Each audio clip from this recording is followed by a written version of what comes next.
আসসালামু আলাইকুম রহমতুল্লাহি ওয়া বারাকাতুহু। একটি গুরুত্বপূর্ণ বিষয়, সে বিষয়টি হলো যে খ্রিস্টানদের বড়দিন অর্থাৎ ঈসা আলাইহিস সালামের জন্মদিবস উপলক্ষে তাদেরকে স্বাগতম জানানোর বিধান কি। অনুরূপভাবে খ্রিস্টীয় নববর্ষ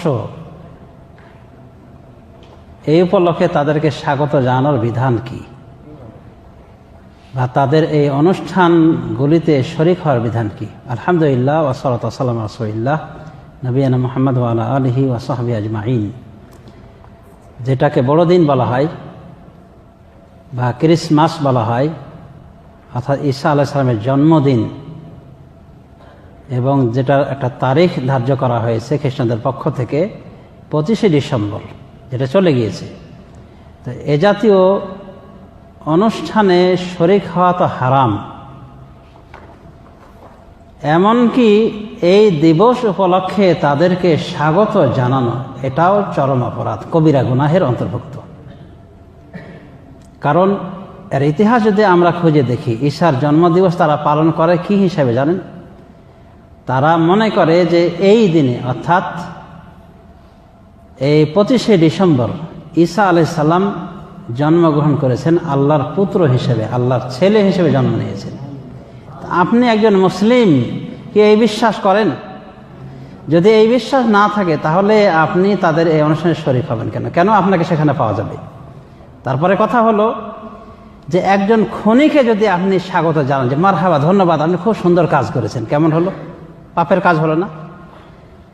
একজন সন্ত্রাসীকে তার সন্ত্রাসীর কারণে আপনি যদি ধন্যবাদ জানান, একজন ব্যভিচারীকে, জেনাকারকে যদি আপনি বলেন ধন্যবাদ, আপনি সুন্দর কাজ করেছেন, তো এদেরকে স্বাগতম জানানো যেমন অপরাধ, এর চেয়ে বড় অপরাধ হলো আপনি ওদেরকে স্বাগতম জানাচ্ছেন যে আল্লাহর বেটার জন্মদিবস তারা পালন করছে। আল্লাহর বেটা আছে, নাউযুবিল্লাহি মিন যালিক। সূরা ইখলাস পড়লে তো আমরা স্পষ্ট বুঝতে পারি কি বলছেন আল্লাহ।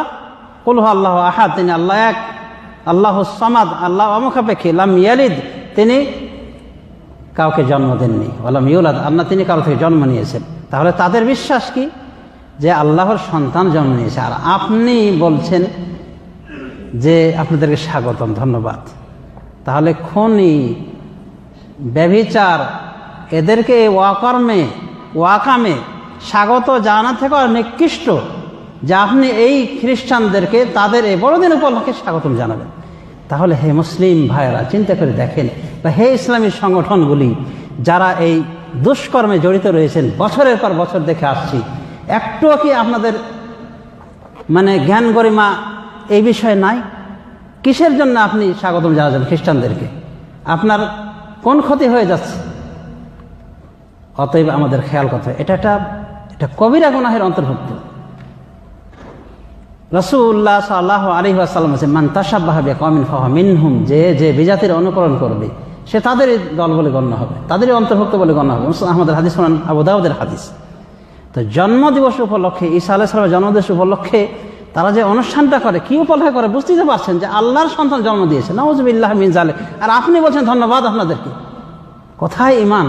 এই দিন নিয়ে, এই ঈমান নিয়ে আপনি কি করতে চান? আপনার দ্বারা কি হবে, আশা কি করা যায়? নাউযুবিল্লাহি মিন যালিক। আশা করি আমার ভয়েস দেখালে যাবে, যারা যারা শুনতে পাবেন, বিশেষ করে যে ইসলামী দলের ভিতরে আমরা দেখি খামখেয়ালি, আশা করি তওবা করার চেষ্টা করবেন, অনুরোধ। তারপর আরেকটা দিন সামনে রয়েছে যেটাকে বলা হয় এই নববর্ষ উপলক্ষে। এখানে দেখবেন যে খ্রিস্টানরা যে কাজগুলি করে সবই ইসলাম বিরুদ্ধ কাজ। সেখানে বেহায়াপনা, নাচ গান, অনেকভাবে জেনা, ব্যভিচার, মদ গাঁজা খেয়ে পাগল পারা হয়ে তারা কি ছুটোছুটি করে, এবং যা হয় ফার্স্ট ক্লাস ওয়াকামার কুকা, সবগুলি গঠিত কাজ। এবং দেখবেন যে কোনো দিবস ধর্মীয় বিধর্মীদের একটা ধর্মীয় বিশ্বাসের উপর কায়েম হয়। কাজে ওই কথাটা পাপিষ্ঠ কথা যে ঈদ যার যার, এই ধর্ম যার যার, উৎসব সবার, এটা সঠিক কথা নয়, ইসলাম বিরুদ্ধ কথা। যদিও আমরা লক্ষ্য করতেছি ইসলামী কোনো দল এই কথাটা বলেছে, একটু ঘুরিয়ে হলো বলেছে, বলছে আমাদের উৎসবে হিন্দু ভাইরা আসবে আর আমরা হিন্দু ভাইদের উৎসবে যাব। চিন্তা করে দেখেন তো, এই কথাটা যদি কেউ বলে থাকে হয়তো শরীয়তের জ্ঞান নাই, তা আপনি যে শরীয়তের জ্ঞান রাখেন তা আপনার দ্বারা এই কথাটা বের হলো কেন? আপনার কথা ওই সাথে মিলে গেল, ওনার কথার সাথে মিলে গেল যে ধর্ম যার যার উৎসব সবার, তাহলে তাই বলা হলো। সমাজে শুধু আমাদের লেখাপড়া করা দরকার এবং আমাদের ধর্মটাকে চিনা দরকার। দিন যেটা আল্লাহ রাসূল সাল্লাল্লাহু আলাইহি ওয়াসাল্লাম রেখে গিয়েছেন সে দিনটাকে চিনা দরকার ভালো করে। তো এগুলো গর্হিত কাজ। আপনি যে এই নববর্ষ উপলক্ষে তাদেরকে স্বাগত জানান বা সেখানে শরীক হন, কি বিষয়ে তারা নববর্ষ পালন করে? তারা বলে যে ঈসা আলাইহিস সালামের জন্মের উপর এত বছর পার হয়ে গেছে, সেখানেও একটা ধর্মীয় বিশ্বাস কাজ করছে, নোংরা বিশ্বাস কাজ করছে। তাহলে আপনি আমি মুসলিম হয়ে, খাঁটি মুসলিম হয়ে কি করে আমি তাদেরকে স্বাগত জানাতে পারি? এটা সাচ্চা মুসলিমের শোভা পায় না। কিন্তু অনেক সময় সামাজিকতার কারণে এগুলো করে থাকে। যারা করছে করুক, কিন্তু সতর্ক থাকবেন। মনে রাখবেন আপনাকে আল্লাহ যে দিন দিয়েছেন, এ দিন একমাত্র আল্লাহর নিকটে গ্রহণযোগ্য দিন। ইন্না দিন ইনদাল্লাহিল ইসলাম, নিশ্চয় আল্লাহর নিকট মনোনীত ধর্ম দিন হলো ইসলাম। অতএব এই দিনকে আমাদের চেনা উচিত, জানা উচিত, সে অনুযায়ী আমল করা উচিত এবং এই দিনকে নিয়ে আমাদের গর্ববোধ করা উচিত। এবং ওমর বিন খাত্তাব রাদিয়াল্লাহু আনহু কথাটি স্মরণ রাখা উচিত। ওমর বিন খাত্তাব রাদিয়াল্লাহু আনহু বলেছেন যে নাহনু কওমুন আ'আজ্জানাল্লাহু বিল ইসলাম, আমরা এমন একটা জাতি যে আল্লাহ আমাদেরকে সম্মান দিয়েছেন ইসলামের মাধ্যমে। ফামাহমা ইবতাগানিল ইজ্জাত বিগাইরিহি আযালানাল্লাহ, সুতরাং আমরা যখনই এই মান সম্মান তলব করব ইসলাম ব্যতীত রেখে অন্য কোনো মাধ্যমে, আল্লাহ অবশ্যই আমাদেরকে অপমানিত করবেন। এবং বাস্তবে আমরা তাই দেখেছি। আজ কাফের মুশরিকদের অনুকরণে আমরা একেবারে প্রতিযোগিতার জোয়ারে উঠিয়ে দিয়েছি। আর তাই এই অবস্থা যে ভেড়া দুম্বার সমান আমাদের মর্যাদা নেই সারা বিশ্ব পর্যায়ে সমাজ শুধু। তাহলে ইসলামে ফিরে আসতে হলে, মর্যাদা লাভ করতে হলে এবং শ্রেষ্ঠতা লাভ করতে হলে অন্যান্য বিজাতিদের উপরে ইসলামের কোনো বিকল্প নাই। ওয়ালা তাহিনু ওয়ালা তাহজানু ওয়া আনতুমুল আ'লাউনা ইন কুনতুম মুমিনিন, আল্লাহ বলেছেন তোমরা হীনমন্য হও না এবং চিন্তাযুক্ত হয় না, চিন্তা করো না। ওয়া আনতুমুল আ'লাউনা, আর তোমরাই হবে সর্বোচ্চ, উপরে থাকবে তোমরাই, শর্ত ইন কুনতুম মুমিনিন, যদি তোমরা মুমিন হও। তার মানে ঈমানের সমস্যা রয়েছে বলে আজ আমাদের এই মর্যাদা। আমরা বিধর্মীদের অনুকরণের পিছিয়ে আমরা কি সময় ব্যয় করছি? আমরা দেখার সুযোগ পাই না যে রাসূলুল্লাহ সাল্লাল্লাহু আলাইহি ওয়াসাল্লাম কি বলেছেন, রাসূল সাল্লাল্লাহু আলাইহি ওয়াসাল্লাম দিন কি চায় আমাদের থেকে।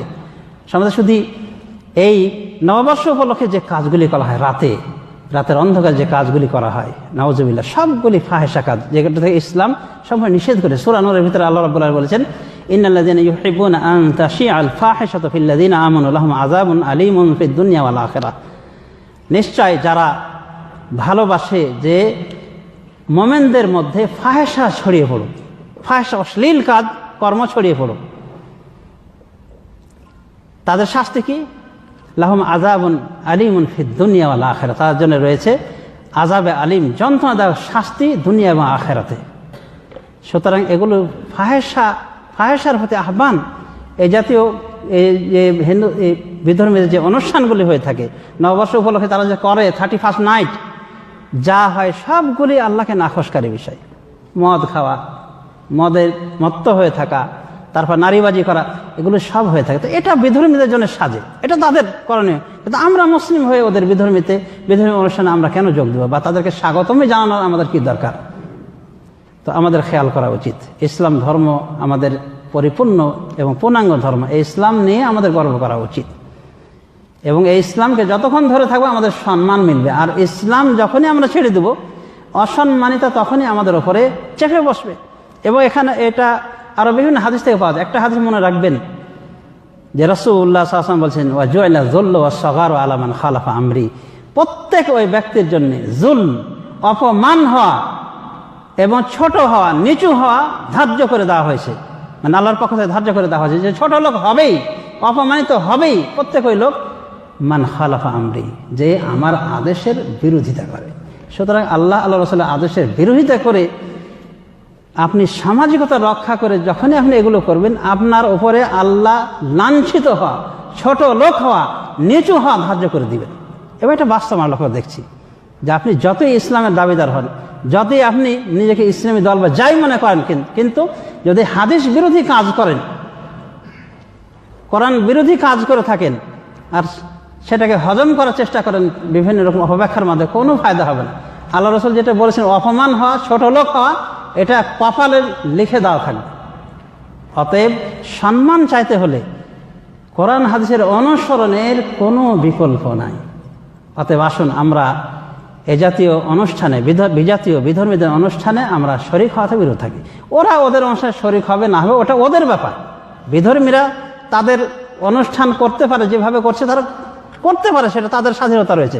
কিন্তু আমরা মুসলিম হিসেবে আমরা তো এভাবে স্বাধীনতা নাই যে আমরা কুফরকে স্বাগত জানাবো, বলবো যে হ্যাঁ তোমাদেরকে স্বাগতম, তোমরা এত বড় কুফরিতে শরিক হয়েছে, মানে আল্লাহর সন্তান হয়েছে, ধন্যবাদ তোমাদেরকে। এটা হয় একজন মুসলিমের ঈমানকে এটা বলে? নাউযুবিল্লাহ মিন যালিক। সমাজ শুধু আমাদের সতর্ক সাবধান হওয়া উচিত।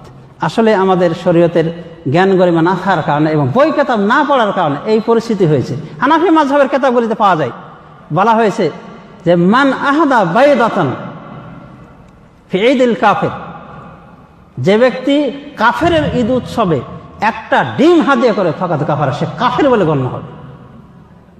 অথচ দেখা যায় মুসলিম হয়ে হিন্দুদের পূজা পার্বণে চাঁদা আদায় করে। মানে কত বড় দিল খোলাসা, কত বড় মানে বড় হৃদয়ের মানুষ যে হিন্দুদের পূজা পার্বণকে করার জন্য, সফল করার জন্য ও চাঁদা তুলছে। আর কি বলেন হানাফি মনীষী কি বলছেন, হানাফিয়াকে কি বলেছে, একটা ডিম যদি হাদিয়া করা হয় ও কাফের পরিণত হবে। এবং ওমর বিন খাত্তাব রাদিয়াল্লাহু আনহু বলেছেন যে তোমরা এই খ্রিস্টানদের গির্জায় প্রবেশ করো না এই তাদের ঈদ উৎসবে, ফাইন্না সাখতাতা তানজিলু আলাইহিম, কারণ আল্লাহর নাখুশি অবিরত ধারায় এই দিনগুলিতে তাদের উপর পড়ে। মানে আল্লাহকে তারা আরও নাখোশ করে এই জাতীয় ঈদের মাধ্যমে। কারণ এই ঈদ উৎসব তারা কেন করছে? একটা বাতিল কথাকে কেন্দ্র করে যে আল্লাহর বেটার জন্ম হয়েছে এদিন, নাউযুবিল্লাহি মিন যালিক। আল্লাহর বেটা আছে, আল্লাহর ছেলে আছে, মেয়ে আছে, আল্লাহর সংসার আছে। তো আমরা সাবধান থাকব, আমরা আমাদের ধর্মের ভিতরে সীমাবদ্ধ থাকার চেষ্টা করি এবং সামাজিকতার কারণে বা রাজনৈতিক কোনো কারণে আমরা যেন এই বিধর্মীদেরকে এভাবে স্বাগত না জানি। সৌদি আরবের লাজনা দাম ইস্তাই ফতোয়া বোর্ড তারা না করেছেন, হারাম বলেছেন বিধর্মীদের এই বিশেষ করে এই খ্রিস্টানদের এই ক্রিসমাস দিনে শরিক হওয়া, অনুভাবে তাদের এই নববর্ষ উপলক্ষে তাদের সঙ্গে শরিক হওয়া, তাদেরকে স্বাগত জানা, এগুলি সবই তারা হারাম বলেছেন। অতএব আমরা কোরআন এবং সহিহ হাদিস এবং বিজ্ঞ ওলামায়ে দ্বীনের ফতোয়াগুলি মেনে চলার চেষ্টা করি। আল্লাহ রাব্বুল আলামিন আমাদের সবাইকে তৌফিক দান করুন যেন আমরা সর্ব বিষয়ে কোরআন সুন্নাহ এবং সালাফে সালেহর মানহাজকে শিরোধার্য করি। আমিন ওয়া আখিরু দাওয়ানা আলহামদুলিল্লাহি রাব্বিল আলামিন। আসসালামু আলাইকুম ওয়া রাহমাতুল্লাহি ওয়া বারাকাতুহু।